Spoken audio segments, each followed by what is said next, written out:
آج ہم یہ سمجھنے کی کوشش کریں گے کہ اسلامی نظام زندگی میں عقیدہ، عبادات، اخلاقیات اور سماجی تعلقات آپس میں الگ الگ کھانے نہیں ہیں، بلکہ یہ سب ایک دوسرے سے بہت گہرائی میں جڑے ہوئے ہیں۔ اچھا، تو بات شروع کرتے ہیں ایک بہت ہی بنیادی سوال سے۔ آخر کوئی بھی معاشرہ، کوئی بھی سوسائٹی بدلتی کیسے ہے؟ وہ کیا چیز ہے جو لوگوں کو جوڑتی ہے اور ایک بہتر سماج کی طرف لے کر جاتی ہے؟ چلیں تو اس پورے موضوع کو سمجھنے کے لیے ہم اسے کچھ حصوں میں دیکھتے ہیں۔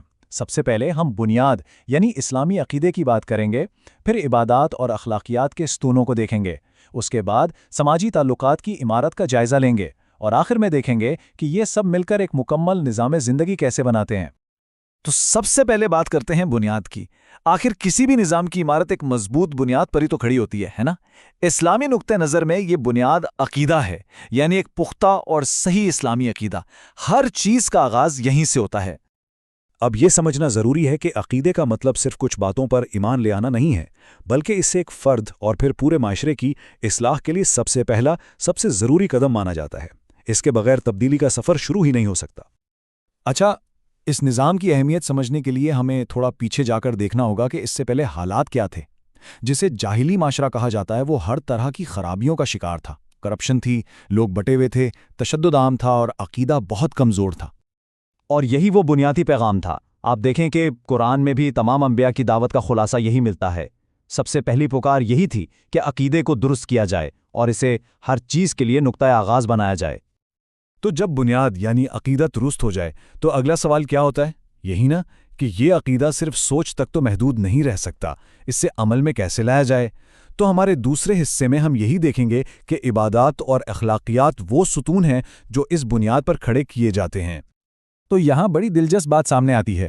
اسلام میں عبادات اور روزمرہ کی اخلاقیات یہ کوئی دو الگ الگ چیزیں نہیں ہیں۔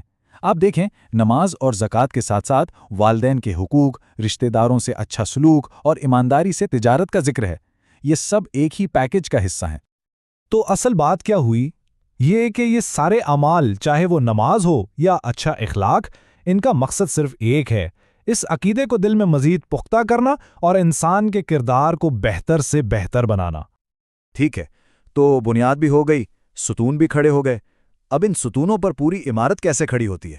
یعنی جب افراد کا کردار بن جاتا ہے تو وہ مل کر ایک معاشرہ کیسے بناتے ہیں؟ ہمارا تیسرا حصہ اسی سماجی ڈھانچے کے بارے میں ہے۔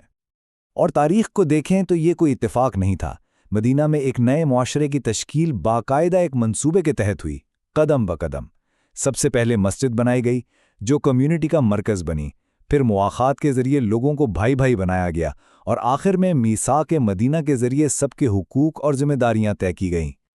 چلیں، اب تک ہم نے اس نظام کے سارے حصوں کو الگ الگ سمجھائے: بنیاد، ستون اور پھر پوری عمارت۔ اب ذرا ان سب کو جوڑ کر دیکھتے ہیں کہ یہ ایک مکمل تصویر کیسے بناتے ہیں۔